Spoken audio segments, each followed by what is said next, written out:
9/11. So this is what I want to talk about today. Where was I during September 11th, 2001? Well, I was living in New York City. No longer living there now. But I was working for the United States Postal Service, and my location was JFK International Airport. I was working as a contractor. I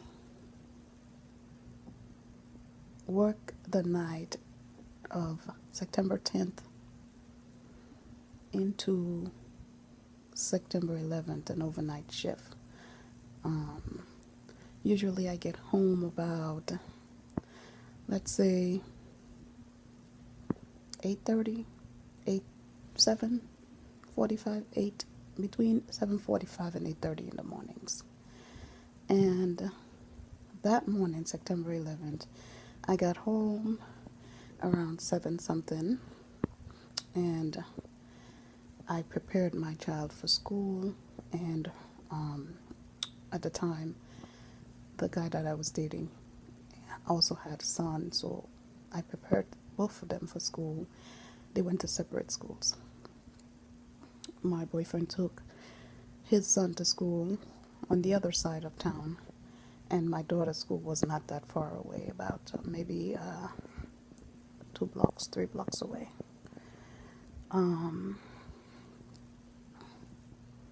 She was in the beginning grades, maybe first or second grade, so maybe third. But took her to school and came back into the house, which is normal. I usually cook and prepare lunch and dinner at that time. Usually turn on the TV and enjoy like what's going on TV, the morning news and so forth for that time period. So I took the remote control in the middle of the living room, standing up, and I turned on the TV. And I'm watching this thing on TV. There's something in my eyes. There's something on TV, and it's like a war movie. An airplane flying into a building, basically the Twin Tower buildings. And I'm used to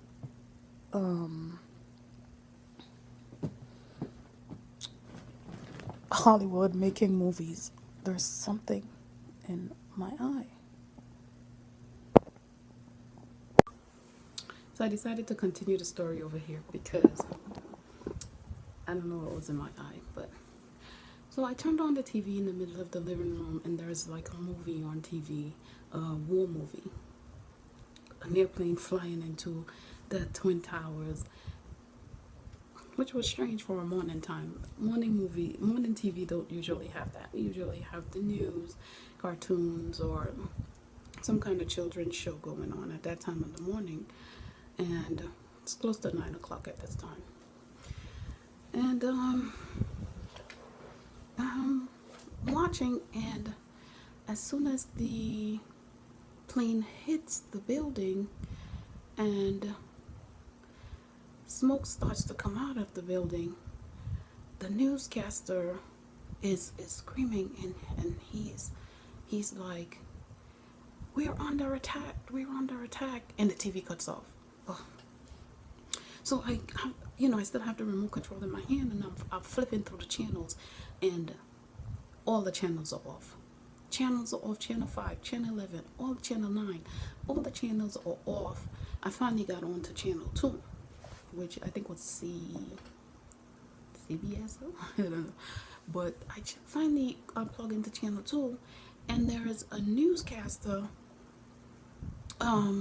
with the live TV screen in his background saying that we're under attack, and there is someone on the phone calling from the Trade Center building saying that they are under attack and that airplanes flew into the building And as he's saying that, there is a shot of another plane or the other building, like just exploding. I didn't really see per se an airplane, but I don't remember. It's a long time ago.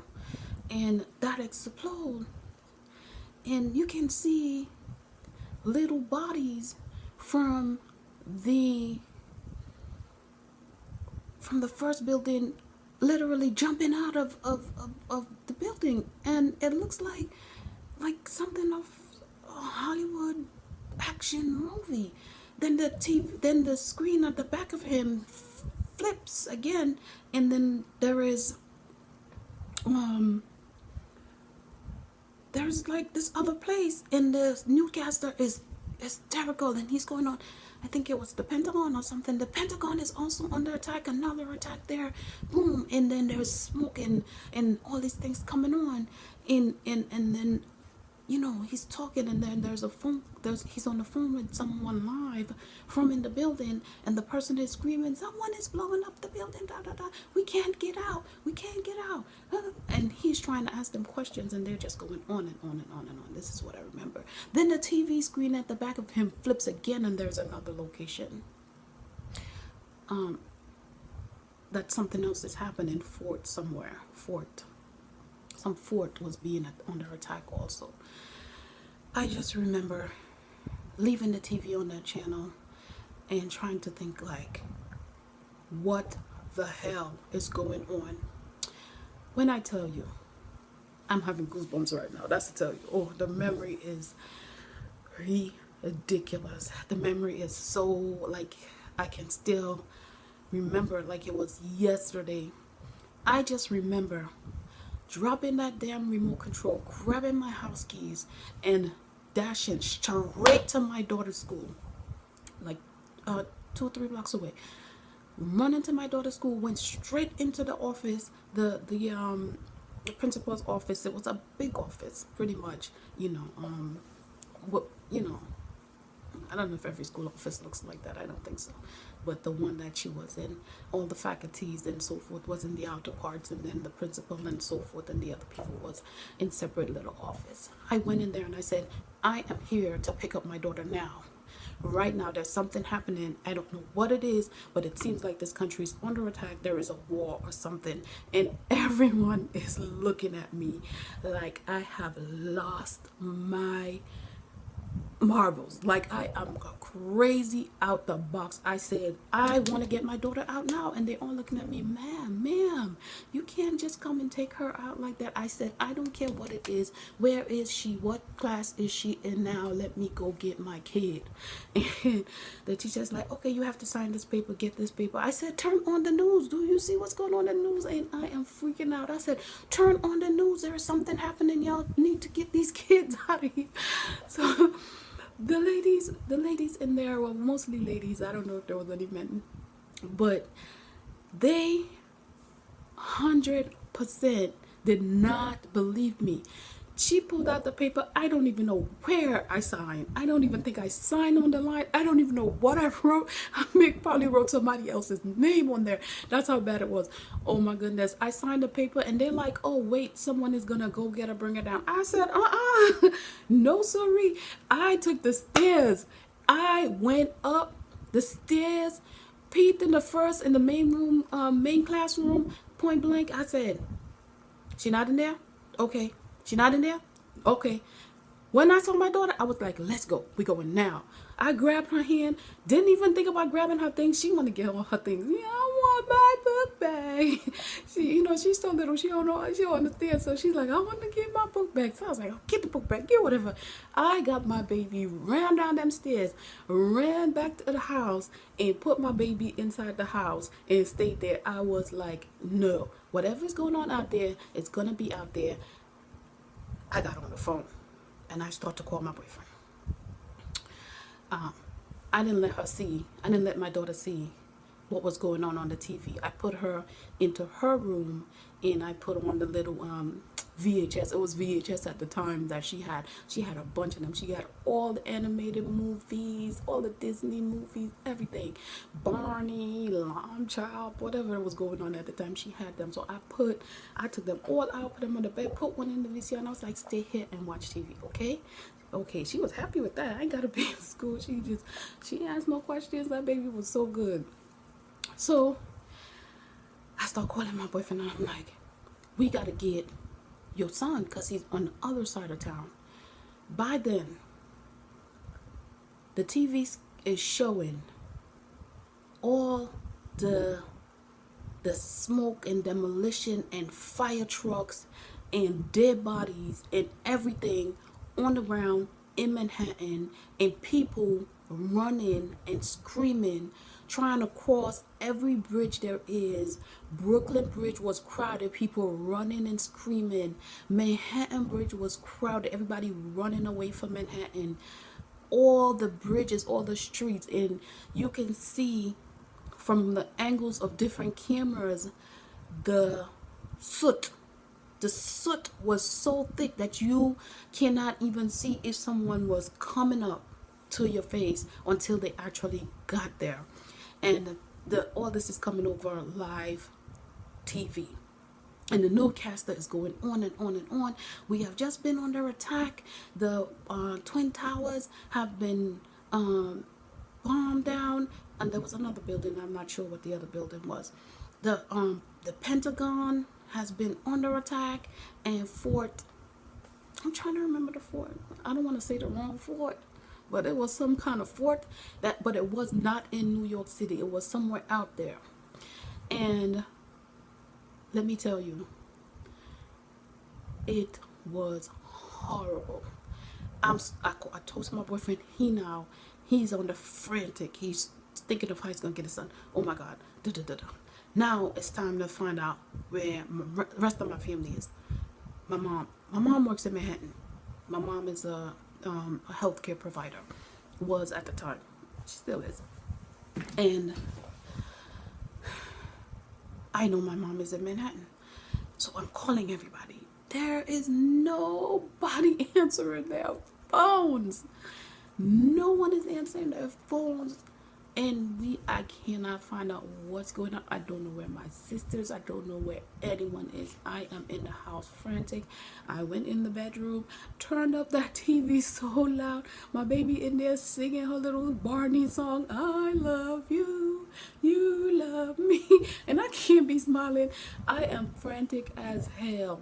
I'm thinking, how am I going to get anybody? How am I going to get the boy, my boyfriend's son? I'm thinking, oh my God, this kid is out there, But then I kind of realized that, all this stuff is happening in Manhattan, and I lived in Brooklyn. Oh, let me just make that clear. I lived in Brooklyn, and I didn't live in Brooklyn close to the bridge. I lived in Brooklyn in an area called East Flatbush area, so that's kind of way out. It's not even anywhere near any train lines. So I kind of realized that the children was not in any immediate danger, but I know that the school may be at this time releasing the children and so forth. So I was not one of the contact person on the list for my boyfriend's son.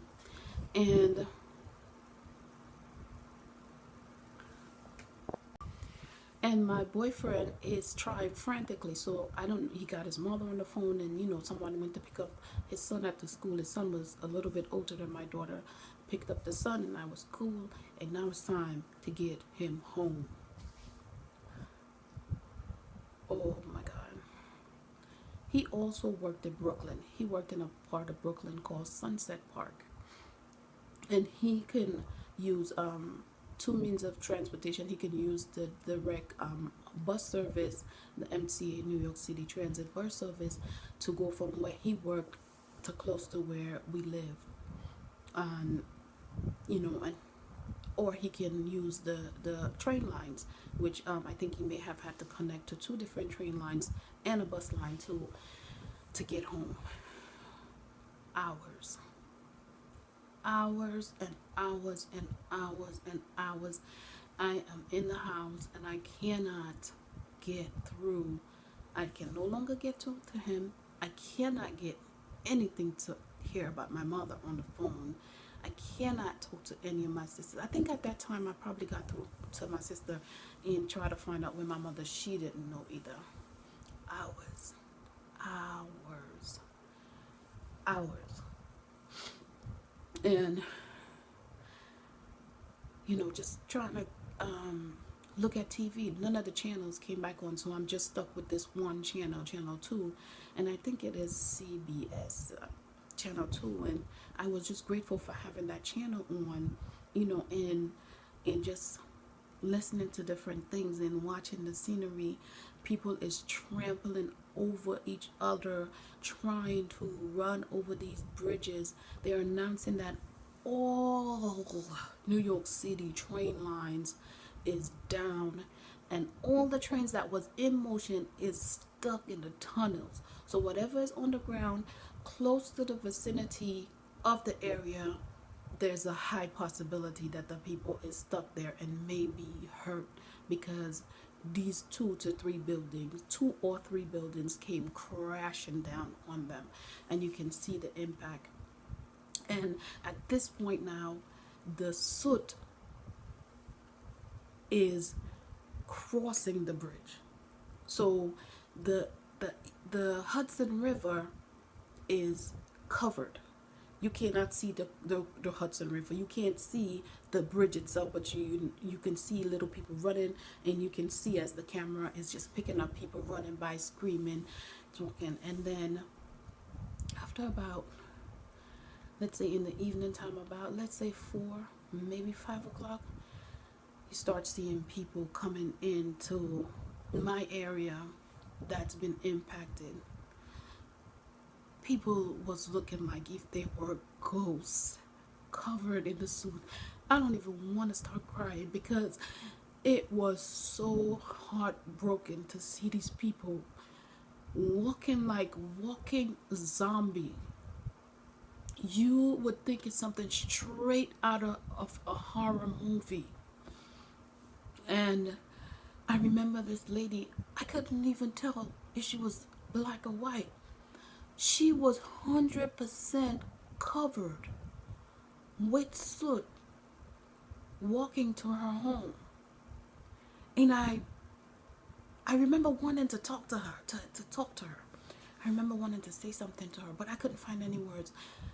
Everyone in the block, on the block where I live, everyone in the area where I live was, at this point, we were outdoors, like trying to condone with each other, see what's going on. Because even though where I lived on the main street that's called Utica Avenue, and this is a main street, and 90% of that street are businesses. There are a few houses where people live, and one of them was where I live. So people in the businesses who wasn't aware, who came to work, and people who live in the side streets or not too far, start coming out, and everyone is just looking at individuals' cars covered. You cannot tell what color any of these cars are. These cars are now all ash. Not even ash, the color between gray and white. It's ash, soot ash. And people is basically driving and walking. You can tell that the mental function of these people is now on total robotic. It's total robotic. They just doing what it takes to get home, and they just go in. No one is able to say anything. I mean, nothing. By this point, I finally heard from my mom. She calls and she said she's in the house. She's okay. She's at home. She made it home. She ran across the Brooklyn Bridge and she walked to the house, which where my mother lived at, it's maybe, for walking distance, it maybe, I would say 45 minutes walking from the Brooklyn Bridge. But my mother is not young, so I said maybe it probably, and then considering all the other people everywhere, it probably took her about an hour and something to get from the bridge to here, but it took her several hours to get over the bridge. And my mom, I cannot see her, but I can hear the distress in her voice, and she is she is such a selfless person. The only thing that my mom could think about at the time is to go back out there. And she just kept repeating over and over and over, I gotta go back out there. People need help. People need help. I have to go back out there. They are screaming. They are screaming. They're all dying, and I have to go back to help them. And I need to go back out there. I need to go back out there. And at this point, back and forth on the phone with my mom and my sister, we are trying to convince my mom that at least try to stay home and get yourself together, collect yourself together. Okay. Finally, my guy contacts me. He didn't even come straight home. He went to his mother's house because he wanted to, which is understandable. He knew I was all right. Went to his mother's house to get his son and to get, you know, his family, his mom and everybody situated. And then his mom didn't live far from where we live, so it was easy for him to get to the house. But I just remember the days following 9/11 and the hours following 9/11, and just hearing on the newscast, it almost seems surreal. Like I felt like if I was in another world. Like, this is New York. This doesn't happen in New York. I've never lived there and experienced something. I lived in New York for at that point it was about 50% of my life. Man, that was one of the scariest time. Following in a few weeks, it was just the body counts and the train that was stuck in locations for some time. I think possibly maybe even days, hours, maybe even days, and people just trying to get to just come to the understanding of what happened. And the newscasters and the news stories at that time, within a day or two, started kind of changing a bit. The fort whatever it was, the fort story just totally disappeared. No one talked about it, like almost like if it didn't happen. And as my mind being so all filled with all this different thoughts and different emotions going through, I thought maybe I didn't see that. Maybe it was just so much happening. But I wouldn't come up with a story of a fort being blown up or whatever was happening, under attack by whatever it is, out of my own head. That's not even the thought process that I have. I mean, so within a few days, the news stories start to change, and there's all kinds of accusations and all kinds of this and all kinds of that. And I remember the day after 9/11, we had to report back to work, which is September 12th. We had to report back to work at JFK International Airport. Now, mind you, this is the post office branch, but it's still a part of the airport. And without putting everything together at the time, my mentality is, of course, I'm on the contract and I have to go to work. So I had to work the normal way, which is I use public transportation to get to work. And it was like a war zone.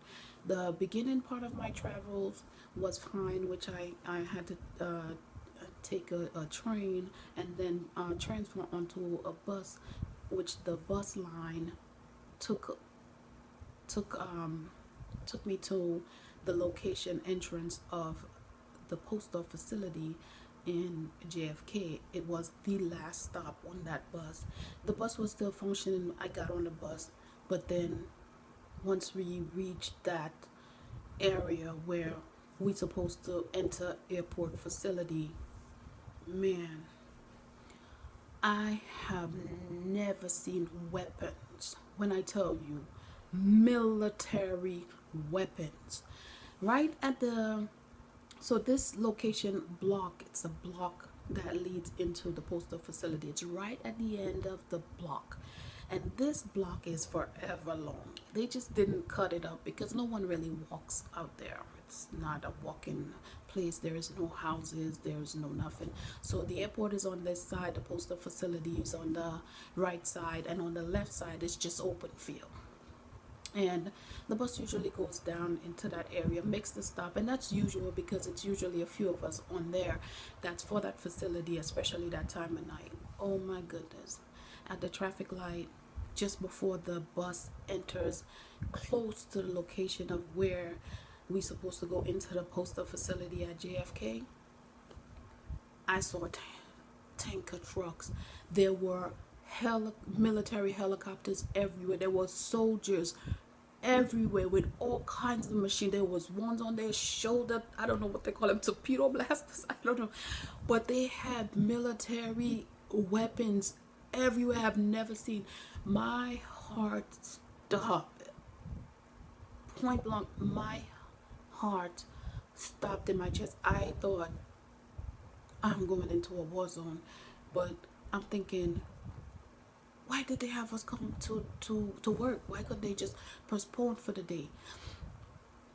Anyway, so when the light changes and the bus gets into the airport facility, the military presence stops the bus, and several soldiers got on the bus and they are searching the bus. They're searching the bus and they're searching everyone on the bus, and they're patting people down, and and they're asking for your ID and the reason why you're here and where you're going, and they're checking, they're calling in and to see if your name, if you're part of where you say you're going, which is we're going to work for the United States Post Office as a contractor. And so we get through that, and the bus lets us out at the the regular stop, and now it's time to go into the facility. And if you think the check on that bus was ridiculous, I'm telling you, the check on to go into the facility, which is usually pretty strict, just got 10 times, no, 200 times stricter. And we are going in there being searched, scanned, walk through scanner, up, down, take your boots off. If you have any extra clothes on, you will take that off. You are not wearing any jackets. You are going in there with your basics. Once you get in, it's almost like airport check, which is the airport facility, I know. But we get into work, and inside it's like nothing happened. Everyone is tense, and walking around on eggshells. There are military presence everywhere. So the job entails of when you go in as a contractor, the assignment for the night is given to you at the beginning of the night. So the location inside the facility, or what you will be doing for that moment, will be told to you at the time. And there are different locations where you can either you can sort the mails, small mail, military mail, domestic mails, foreign mails, or there's like tons of different assignments that you can do. So we're in there. I work my shift, and I'm finished for the day. I can't even remember. I think they may have let us out early, and then it was a struggle to get home because during the night shift period that we are working, there is no public transportation, it starts up again in the morning at a particular time, and that was difficult. So we spent basically hours at the bus stop in front of the facility or within the facility, just waiting for the startup of the next bus and not even knowing that it's gonna come. So I had tried to let a friend of mine come pick me up, and there was a girl that worked there, and her husband used to come sometimes to come pick her up. And um, the day before 9/11, the reason I got home at 7 something is because I got a ride from them. I didn't have to use the public transportation, so I got home a little bit earlier, and I was able to prepare the kids, so that was great. I don't think he was able to get through to the military presence or all that stuff, so we just stood there and we waited and we waited, and a lot of us started um, walking to a more not so facility close. Like, we start walking. It was quite a walk, but New York City people walk, so it wasn't like a big deal to walk. And we have walked it before, because sometimes in the morning, we go out a little bit further, and we can get onto different public transportation, which there are different bus lines. If we stayed in front of the facility where we worked, we were only dependent on that one. So anyway, I wind up getting home and just continue to watch the stories. And for basically for 10 years after the day of 9/11, it was almost reliving the instance, with it constantly being on the news, and there's always so much different stories of what happened, but it never left my mind, the incident of that particular day, and the images that I saw of people. How do you get past seeing live people jumping out of buildings to try to somehow save their life from in a burning building?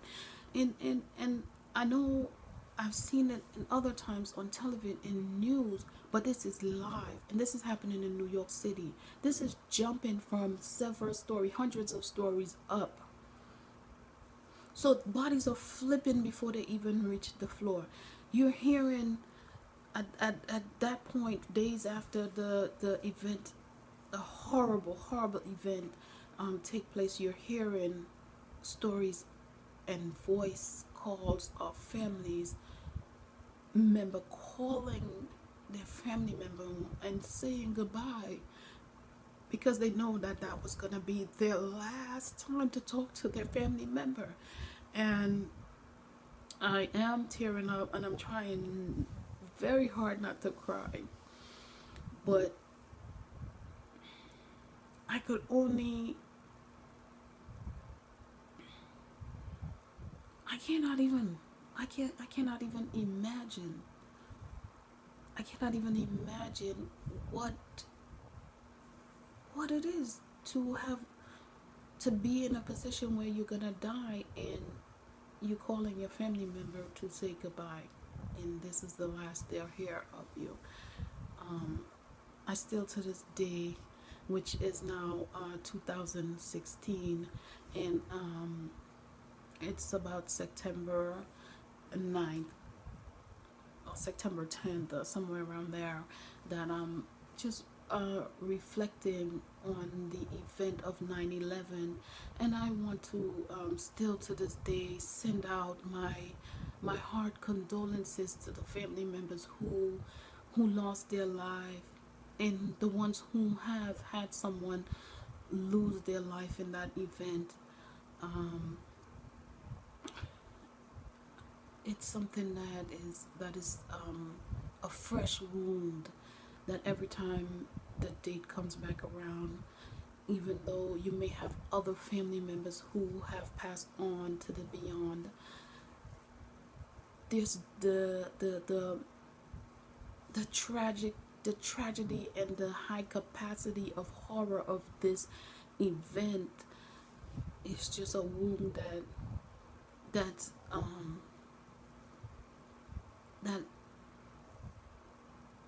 I don't know if the old saying of time heal all wounds works in this situation. I just want to let you guys know that even though I didn't have any blood relative that lost their life in the event, I just want everyone to know that I am deeply, deeply, deeply sending my love and concern and everything out there for you, and to continue just to wish you continued happy memories of the person who is no longer there, and just in little ways that I have learned to deal with death over time. I kind of put it in my mind as it's an angel looking over you. Thank you very much for staying through my long story of the event of 9/11 and where was I doing September 11th, 2001. And I do want to thank you. Please, for any more story times, guys, like, comment, and share. If you can, share the memory of where you were on September 11th, 2001, when you heard this event happening, this horrible event, and not to evoke sad emotions, but just to commemorate the people whose lives have been lost, because they were great people. Just to have been through that, no matter what they have done or not done in their lifetime, just to have been through that event, they were indeed great people, and made their souls be in the beyond as angels to us. I just want to just commemorate that some years after 9/11, the 9/11 lights were a great relief to me. Thank you very much for watching again. Comment, subscribe, and share. Thank you.